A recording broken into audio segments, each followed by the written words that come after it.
Hey y'all, this is Amanda and welcome back to my Texas Zone 8A garden, and today we're in the backyard. We're going to be planting some larger scale plants including butterfly bush and a beautiful new climbing rose.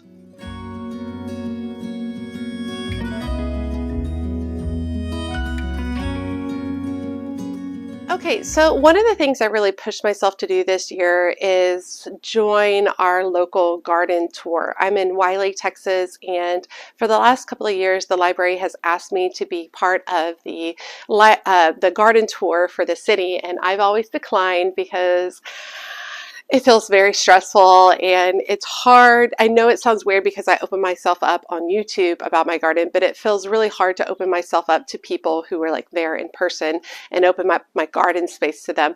But this year I forced myself to do it, and so I did join. So that, I believe, is May 13th. I'm having a bunch of people out to look at my garden. So there are some projects that I wanted to get done, including working on filling some of this back portion of the back fence and then adding in some perennials in a few particular areas. So what we're going to do is I'm going to start by showing you where several of these are going to be. Jeff is going to come out and dig some bigger holes for me because I hate digging large scale holes. I will buy a small plant, even though it will take years to get bigger. I will buy a small plant if it prevents me from digging a big hole. So he's going to dig a few big holes for me. So let's go ahead and place a few of these and talk about their characteristics and their care.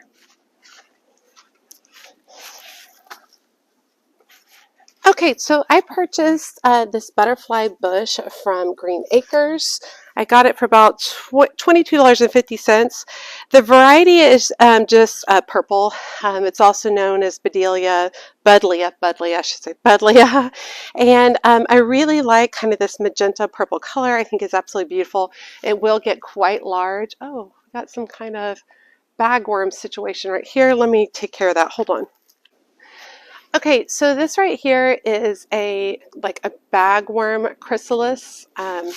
I've seen them in multiple places in our area before. It sends out a ton of like armyworm type situation that just demolish trees, shrubs, all kinds of stuff. I don't believe this is any kind of butterfly chrysalis, moth, or anything like that. When I see these, the best thing to do is get a plastic bag, pull them off, and then bag it up close so that if they hatch, they're stuck inside the bag. I don't want these to get started in my garden. They will take over. Okay, going back to the butterfly bush. Okay, so butterfly bush take full sun. They bloom profusely if you continue to trim them. You can see some of the bloomed heads right here, and you just go back and you trim right above a set of 2 leaves. This will keep it blooming beautifully throughout the season. These do get quite large, and I am hoping this guy gets quite large. I'm not really worried about it, being too big. One thing that's great about butterfly bush is once they're established, you can cut them all the way to the ground and they will come right back. And I'm really excited about having this really just bold, a beautiful color in this location right here. I think it'll look really, really nice. But yeah, I've been wanting to fill this area for a long time, and I've got the St. John's wort floral berries on either side, and so I think this will go a long way to fill in this space really beautiful and have like a wild kind of effect, but also just beautiful color. So we're going to start. Jeff is going to dig a big hole. I do have lots of clay here, so we're going to actually remove the clay and then backfill with new soil, and then I'll add fertilizer, and then I will add a drip line directly to this plant.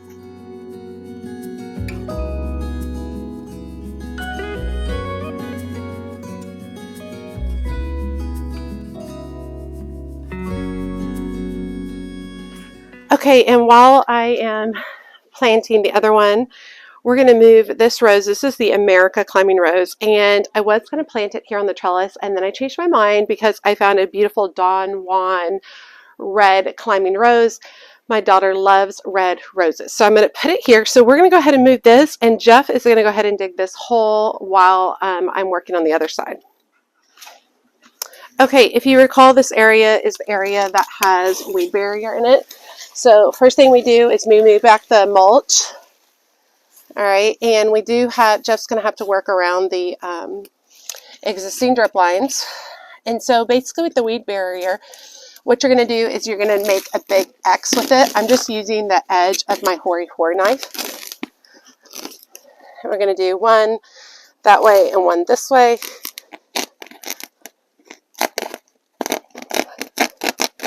And these will just get pinned back for right now.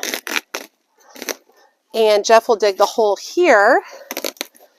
And then once the hole's all dug out, we will put the liner back when the plant's in here.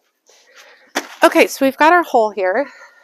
Just to give you size reference, he dug out a lot of extra of the clay so that I can put fresher soil around it, which I think will work really, really good. And then I think before I plant this up, I'm going to go ahead and insert a drip line back here for it. Okay, so I've got the existing drip line right here. I'm going to keep it super simple, and I'm just going to put an adjustable dripper here. The more you open it to the left, the more it sprays out. The more you close it to the right, less it is. I'm using my hole punch. So I'm just going to come in here to the existing line. And this does have water in it right now, so, oh, that's not too bad. Okay, so I'm going to go ahead and push that in. There we go. And then just open it up for now. I'm not going to open up too much, but some. And then that water will feed this whole system. Okay, so I'm going to start with some soil in here.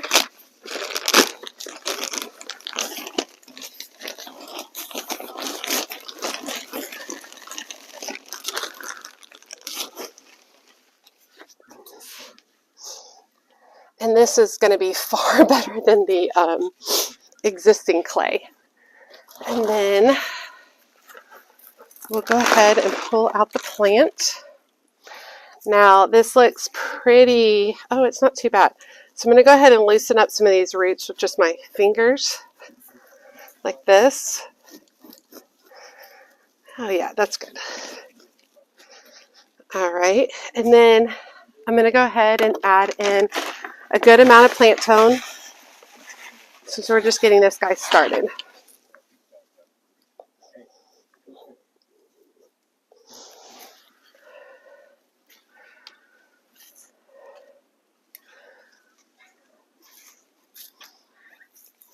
All right.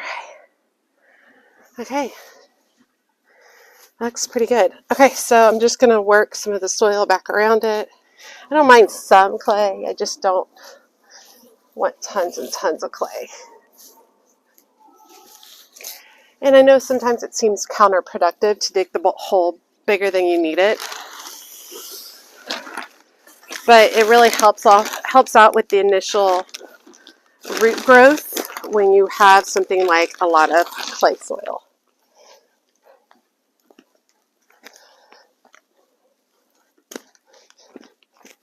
All right, and then what I'm going to do is I'm going to use my foot at an angle.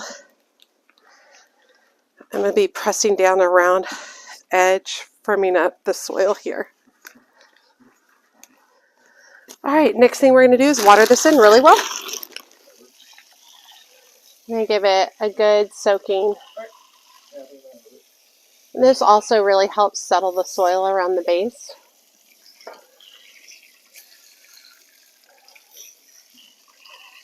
Okay, so definitely love the look of this. I guarantee in 4 weeks this will be double the size. So I'm really excited. Get it in the ground. Excited about the price, $22.50. This will get up to 6 feet. Now it can be trimmed and pruned, which is great. I've never utilized any of this for cut flowers, so we'll see how it goes. I just love the fact that it continues to bloom all the time. It's a big pollinator magnet. I'm not sure on the hardiness zones, so I'll drop those below so that you all are aware. But let's go take a look at that Don Juan rose that we're going to be planting. So I picked up this Don Juan rose from Covington's. I believe it was like $39.99. And it says it's a large flowered climber.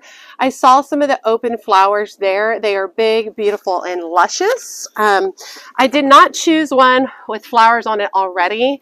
I wanted to really concentrate on putting in roots. I did choose this one because it has 3 different sections that I can train up onto the existing trellis. This guy is best of the fragrant dark red climbing roses, large buds, shapely blossoms, glossy dark red leaves, blooms on new and old wood. So I can trim this back pretty hard and not have to stress about sacrificing blooms for the next year. The color is a deep velvety red. Climbing canes about 12 to 14 feet. I will prune mine accordingly to fit my space. Bloom size large and full. Petal count 30 to 35, which is, a good size. It has a strong rose scent. And anyway, it says warm night temperatures give the best colors. So that is exciting as we go in. This space is going to have full sun, about 8 hours of sun per day. When we have longer days in the summer, it will get about 9 hours of sun a day. So it should do really, really well. With roses, you want to make sure you have some good draining soil. So there is good soil in that location that Jeff is digging the hole, but there is a lot of clay down low. So he's digging out a lot of the clay area, and then I'll do the same thing like what I did with the butterfly bush, is I'll add some of that loose, foamy, kind of loamy soil. So it has some really new space to put its roots down in, and before it hits the clay. Clay is not the end of the world for the rose, it's just not the best. Now also when I'm planting a rose, I'm not going to plant the base even with the top of the soil or the ground. I'm going to have it up about 1 inch or 2 just to allow for a little bit more adequate drainage. And then on this, I'm also going to be adding a rose fertilizer. I believe mine is Scott's. I just picked up whatever. So I'll be adding a rose fertilizer to this as well. Once it's planted, I'm going to use a little bit of garden twine and go ahead and train it up onto the trellis. Okay, I'm going to start by adding some of the soil mix in here.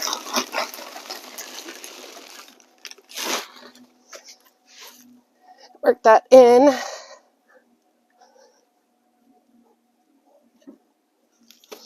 I don't have a lot of my rose fertilizer left, so I'm also going to add in some plant tone.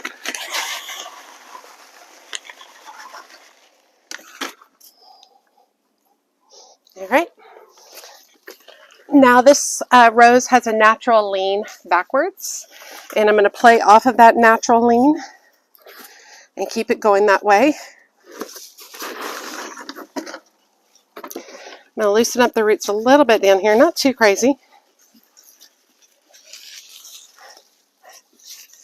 And we're going to give it a direction that way. And you can see the root ball is sitting up above the soil line. It's just going to be healthier for my roots, or for my the drainage for this over time. All right, and then all you do is you take your weed barrier just like this. I know some people don't like weed barrier. It's necessary evil for this area because of the amaranthus seedlings and existing bulbs that I've been trying years to pull up. All right, does it get rid of all weeds? No, it doesn't. Okay, so it has drip lines going up to it. So now all I need to do is backfill with my mulch.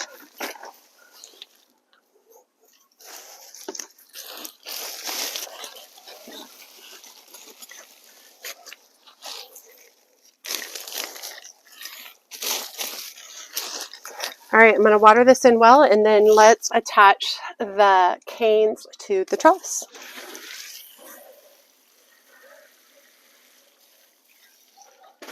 Okay, and then I just have some green twine. I'm just going to cut some pieces and then tie off the canes.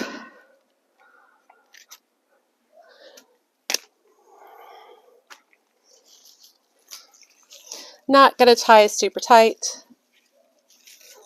I just want them to have a little support as they start to make their way up.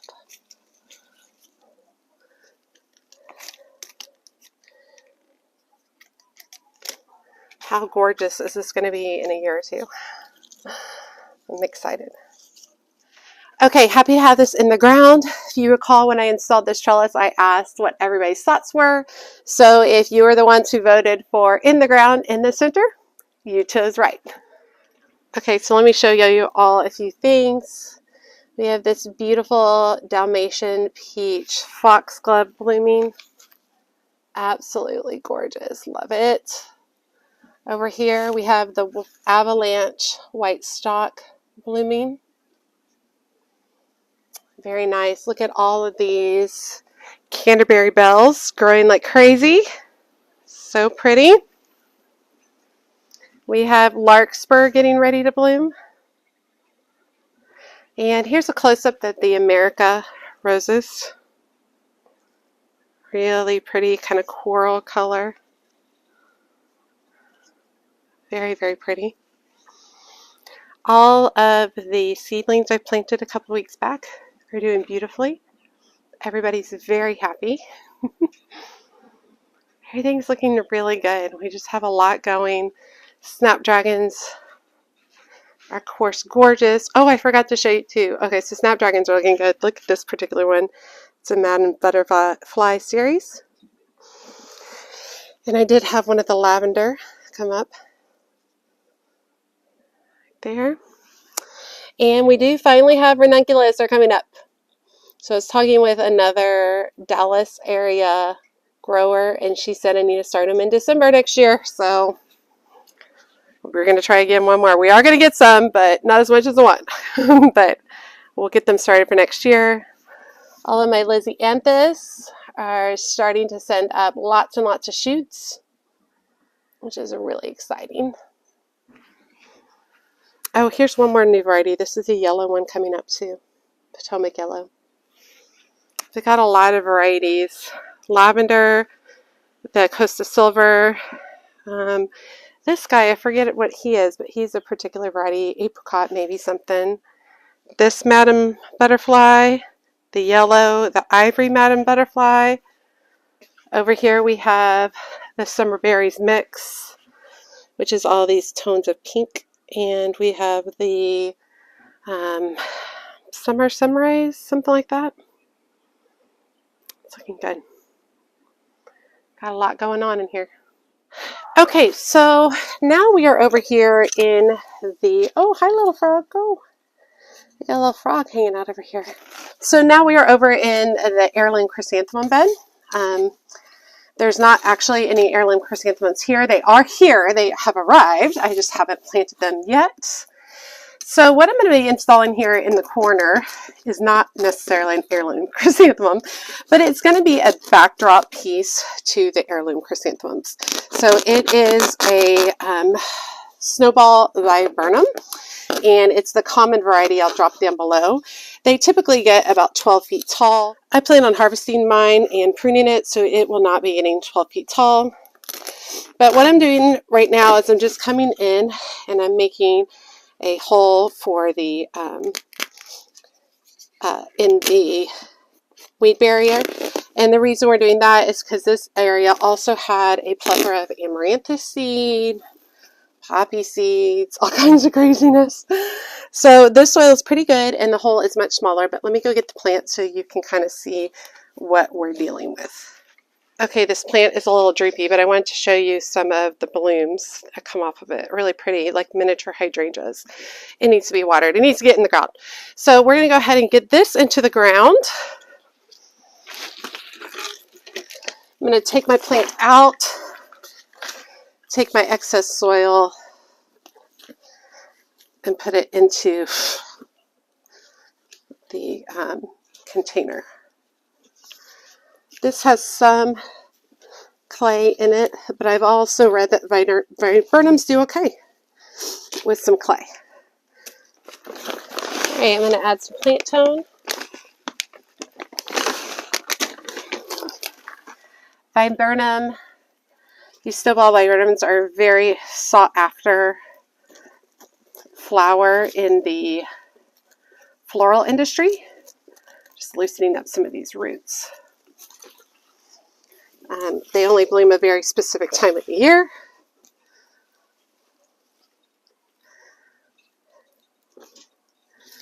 And their blooms are just really beautiful and unusual.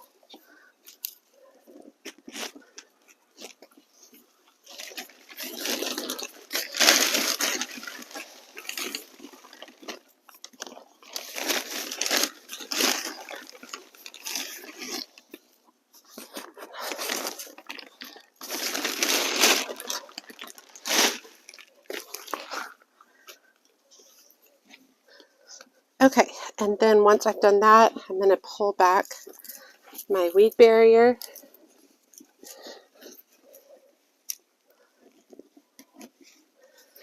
All right, and then I'm going to move my mulch back in place. I am going to go ahead and remove these blooms so it's not concentrating on them. I'm not expecting blooms this year, but I want the plant to concentrate on roots. Okay, I also have one line running all the way through this. It's a solid line, a drip line. So what I'm going to do is I'm going to add off this line and bring a drip right back here to this area. In the past, in this location, I've just had drip covering the whole space and it felt a little wasteful. And so now, since I'm simplifying, I'm not doing a ton of separate mini little plants in back here, just doing the chrysanthemums, the Viburnum, potentially some calla lilies. But since I'm doing that, I'm just going to run one drip directly to the base of this plant. So let's knock that out real quick too. Okay, so we're keeping it super simple over here. I've got an existing line right here. And I'm going to use my hole punch a hole in the line. Just like that, super simple. I've got my 1/4 inch tubing. This has no emitters in it, so it's just solid. And basically, I'm going to put a straight line barb in the end of the 1/4 inch tubing. So just like this. All right, then I'm going to insert the barb into my tubing there. See how much line I need? All right, see how much line I need? I'm going to cut it just like there. I'm putting an adjustable emitter at the end of it. This is one that you twist it right and left to allow more or less water. I found that when you have weed barrier, you don't need as much water. And then basically all I'm going to do is I'm going to use a couple of stakes to hold it in place. And that's it. And I'll be doing that same exact scenario when I plant the chrysanthemums this week. But let's go ahead and add some water to it right now.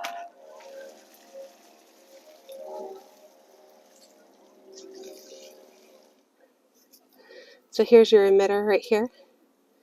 So I can close it up, make it tighter so it has less. Hold on, I need to put the foam down while I do it. Alright, so it's just barely putting any out. Let me just put that right there. Perfect. Okay, so now that we've got the rows in place, I want to start layering in some perennials in this particular section of the garden. So 2 perennials that I found at Green Acres at that recent tour are some ones that have been wanting to grow for a while. The first one is a dwarf Joe Pye Weed. This is actually called Little Joe. This is a great native plant for my particular area, Zone 8A, and it is a huge pollinator, very beneficial for pollinators, but also makes really great cut flowers, which is exciting. A little bit of information about it. It is about 3 to 4 feet tall by 2 to 3 feet wide, and I paid $8.50 for it, and I'm removing the sticker so I can read a little more information about it. This is a compact selection forming an upright mound of dark green leaves, bears large clusters of rosy red flowers in the summer, good in mixed something, in large containers. Bees, butterflies, and hummingbirds will congregate, and it needs to be watered regularly. It also needs a full sun. I'm not sure what zones it's hardy in, but I'll put that below. But I don't want to put them all the way back against the wall, so I'm going to put them kind of towards the middle. I'm going to put one right here, and then the other perennial that I'm wanting to grow is a goldenrod. So this is called Fireworks Goldenrod, and I had actually been eyeing this at Bluestone Perennials online for over a year, but when I saw it at Green Acres, I was really excited because I only paid, I think, $8.50 for it, which is fabulous. So this is a solidago. Solidago is an excellent cut flower. It's a compact clump-forming perennial producing branching clusters of golden yellow flowers, blooms late summer to fall amid rough, hairy stems, grows 3 to 4 feet tall, 2 to 3 feet wide, ideal in borders, rock gardens, or as a cut flower. It needs full sun. It's hardy to zone 4, which is pretty amazing. It is late summer to fall. Golden yellow makes an excellent accent plant. So I'm going to place these on either side of the rows, about a foot in front of them, like this.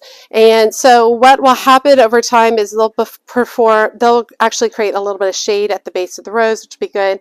I hope to eventually add some clematis at the base of this rose. With the red roses, I'm wanting to add like a purple blue clematis to mix up through it, and so these eventually will create some shade for that clematis as well when I get to that. So I'm going to dig holes for both of these, add plant tone, and get these in the ground.